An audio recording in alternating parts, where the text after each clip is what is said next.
কালো ঘরের দরজা। গ্রামের একদম শেষ পর্যায়ে একটা পুরনো বাড়ি ছিল। সবাই তাকে কালো বাড়ি বলতো, কারণ দিনের বেলায়ও বাড়িটা দেখতে অনেক অন্ধকার ছিল। লোকেরা বলতো ওই বাড়ির ভিতরে কেউ গেলে সে আর আগের মতো ফিরে আসে না।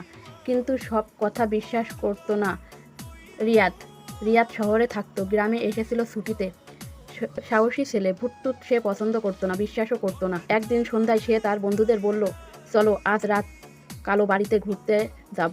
সবাই ভয় পেয়েছিল, কিন্তু রিয়াদ একাই যাত্রা পথ শুরু করেছিল। রাত 12টা বাজে। রিয়াদ একা একা চলে গেল সেই পুরনো কালো বাড়ির সামনে। হঠাৎ বাতাস থেমে গেল, কুকুরগুলো একসাথে ডেকে উঠল। রিয়াদ রিয়াদ টর্চ লাইট হাতে নিয়ে বাড়ির সামনে দাঁড়ালো।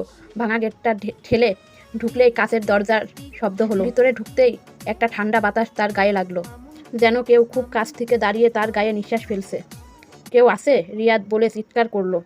কেউ উত্তর দিল না।